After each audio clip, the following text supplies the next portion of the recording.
Como lidar com uma pessoa instável emocionalmente, que desestabiliza você? Nesse vídeo do Cuidadogia a gente vai falar sobre isso.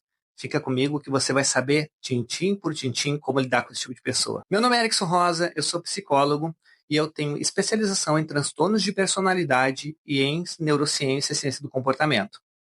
E nesse vídeo eu quero convidar você a pensar sobre como que a gente pode lidar com uma pessoa que é emocionalmente instável.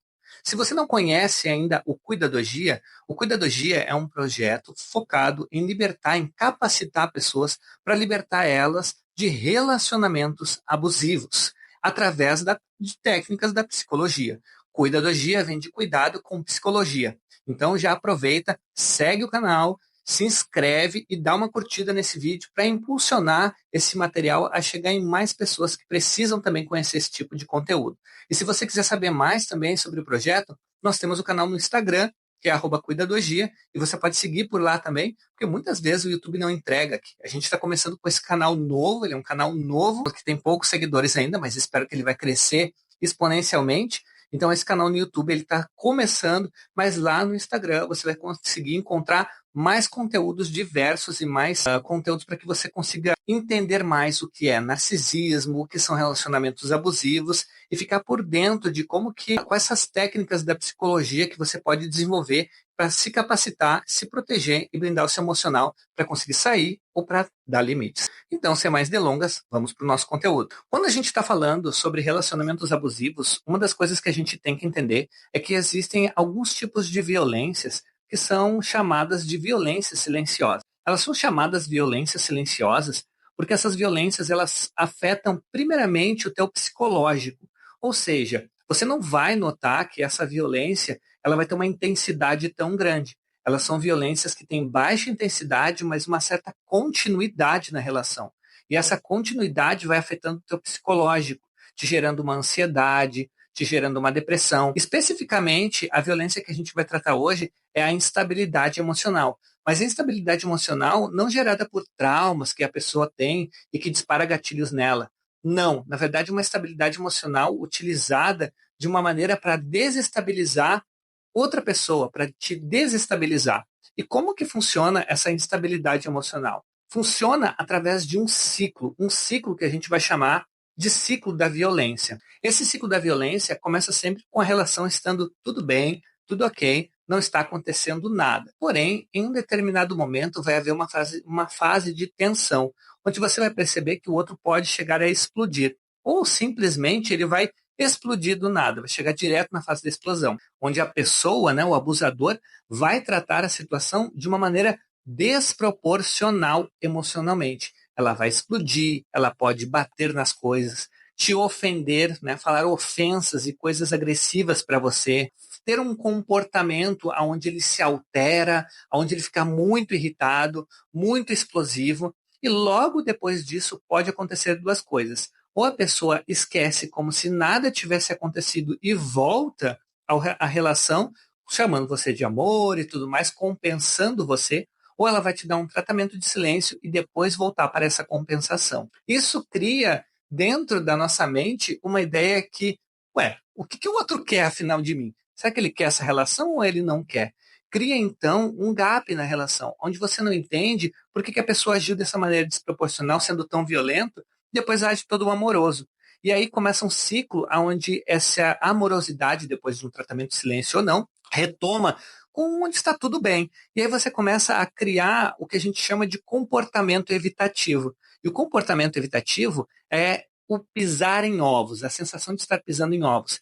Então você vai abrindo mão aos poucos na relação das coisas que são suas. Como, por exemplo, você abre mão de assistir um filme. Daqui a pouco você está abrindo mão de ver seus amigos, você está abrindo mão de falar com seus familiares. Você começa abrindo mão de pequenas coisas e vai ampliando isso ao longo de um tempo. Isso não é de uma maneira imediata. A pessoa vai pedindo pequenas coisas e vai ficando braba com você, e você vai criando uma fase de tensão onde você sente que o outro vai explodir, mas quando você cede, ele não explode. Esse tipo de ação, de controle, de manipulação, é uma instabilidade emocional proposital para desestabilizar o outro. E como que a gente lida com isso? A gente precisa entender quais são as ferramentas que o outro usa para nos desestabilizar e quais são as emoções que nos geram.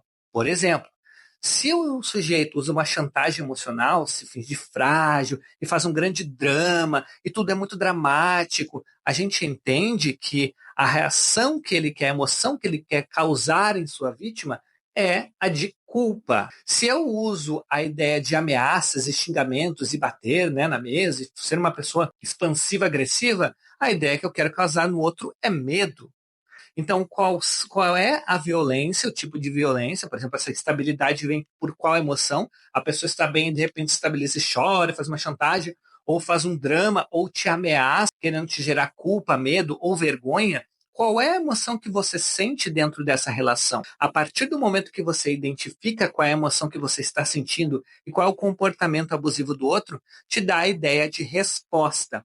E a gente vai usar a teoria do biofeedback aqui. O que é biofeedback, Erickson? Biofeedback é uma teoria que fala sobre como que a gente dá respostas comportamentais e emocionais e como que isso acaba afetando o outro. Dentro do desenvolvimento infantil, por exemplo, nós precisamos ser contingentes às crianças. Se a criança chora porque ela está com fome, a gente não pode chorar junto. Nós precisamos devolver isso para ela, sermos contingentes a ela e mostrar uma emoção contrária àquilo que ela está sentindo. A gente vai dar a comida e dizer, calma, fique tranquilo. Eu estou expressando uma emoção de calma, enquanto o outro expressa uma emoção de desespero porque ele está morrendo de fome. E aqui a gente vai entender qual é a emoção que o outro quer nos causar e vamos fazer diferente essa emoção. Por mais que nós sintamos o medo, a gente não precisa expressá-lo. E a gente pode usar uma técnica muito interessante verbal, que eu ensino a como responder verbalmente essas técnicas dentro da ideia da tríade do limite. Se você não conhece a tríade do limite, tem um vídeo aqui explicando sobre a tríade do limite. Você pode também ir lá no Instagram do Cuidadogia, tem um vídeo chamado A Tríade do Limite para você assistir, ok? Então, dentro da tríade do limite, eu ensino como você responder, e uma das respostas para você responder esse tipo de violência é você dizer o comportamento que o outro está tendo. Veja que você está gritando comigo agora nesse momento e você está falando palavras de baixo calão contra mim. Veja que nesse momento agora você está batendo na mesa e sendo altamente agressivo com isso, né? Então você explicitar o que o outro está fazendo. Você está fazendo um tratamento de silêncio porque nós discutimos e conversamos sobre tal e tal coisa, mas isso não funciona. Você está fazendo um grande drama agora da chantagem emocional, mas isso não funciona. Essa é uma prática de confrontar e dizer o que o outro está fazendo. Mas é muito importante que você saiba uma coisa, e anota aí, atenção, violência, se ela tende a escalar. E se você sentir que a sua integridade física em algum momento está ameaçada, você precisa se retirar, sair e se proteger. Tá? Quando a gente fala sobre relacionamento abusivo e a gente fala sobre tipos de violência, ela pode desencadear uma violência física. Se você está sentindo isso, a primeira atitude que você tem que tomar é de proteger a sua integridade, porque aí a sua vida está em risco. E a prioridade tem que ser essa, ok? Mas existe a prática do confronto, onde você diz exatamente qual é o comportamento do outro, o que ele está fazendo, e você dá uma emoção diferente de resposta. Você não responde com medo ou culpa. Você simplesmente explicita o que está fazendo e o que está acontecendo. E essa é uma das práticas que você pode lidar com quem tem essas oscilações emocionais. E quando a pessoa volta para você como se não fosse nada, como se estivesse tudo bem, você confronta ela quanto a isso. Olha, você estava agora há pouco discutindo comigo, a gente estava brigando, você estava falando, e agora volta como se não estivesse tudo bem. Aí vem aquela frase: mas sabe o que que é? Você fica sempre apegado ao passado. Sim, sim, estou apegado ao passado, porque as construções que nós fazemos refletem ali no futuro, né? Ou seja, o nosso relacionamento, as coisas que acontecem não se apagam. A gente pode resolver e entender as situações, mas elas nunca se apagam. O passado não é apagado, a gente pode interpretar ele de maneira diferente, mas ele sempre vai continuar existindo. Então não dá para jogar uma pedra em cima e fingir como se não tivesse existido nada. Isso é uma estratégia de negação muito infantil e a gente precisa ter consciência e clareza para poder conversar sobre aquilo que aconteceu. E se no seu relacionamento você não consegue conversar com a pessoa, não há possibilidade de você falar nada, e você nunca pode dizer porque senão a pessoa vai te agredir ou vai fazer uma ação mais violenta com você, que tipo de relacionamento é esse? Como que você pode fazer para se fortalecer então? Talvez seja não dê mais para resolver no campo da conversa. Então você precisa se fortalecer emocionalmente para sair desse relacionamento. E claro, mais uma vez, se a gente está falando aqui sobre dar uma resposta emocional diferente, muitas vezes nós precisamos fortalecer o nosso emocional primeiro para fazer isso. E como que a gente fortalece? Olhando para quais são os nossos pontos de fragilidade. Onde o outro consegue nos machucar mais? Onde o outro consegue falar coisas que nos magoam e nos machucam mais? Entendendo esses pontos de fragilidade, nós podemos trabalhar para nos fortalecermos e darmos respostas diferentes do que o outro espera. Então, aqui eu ensinei uma prática, né, uma técnica e a ideia de dar uma resposta emocional diferente. Se o outro quer nos incutir medo, a gente responde com uma emoção de coragem. Se o outro quer nos insistir culpa, a gente confronta e diz que não somos culpados por aquilo, não. Se o outro quer que a gente sinta vergonha, a gente explicita, por exemplo, né? Eu falei para sua família, eu disse para as pessoas ao seu redor. A gente diz, olha, que bom que você falou, né? Mas você acha certo você estar fazendo isso? Porque eu não tenho problema nenhum com você falar as coisas. Porque mais se sabe daquela pessoa que está falando de alguém do que aquela que está sendo falada, né? Então, assim, a gente responde com outro tipo de emoção que não aquela que o abusador espera que a gente tenha. Mas para isso a gente tem que saber qual o tipo de violência e qual a emoção que ele quer que a gente tenha, né? E qual a emoção que a gente está tendo também, como ela nos atrapalha, ok? E aí, isso te ajudou? Essa técnica te ajudou? É importante para você? Você achou interessante? Comenta abaixo para mim. Se não ficou muito claro, escreva também para que eu consiga também explanar. Eu te respondo. Eu posso demorar um pouquinho, mas eu sempre respondo para todo mundo, para todos os meus seguidores lá.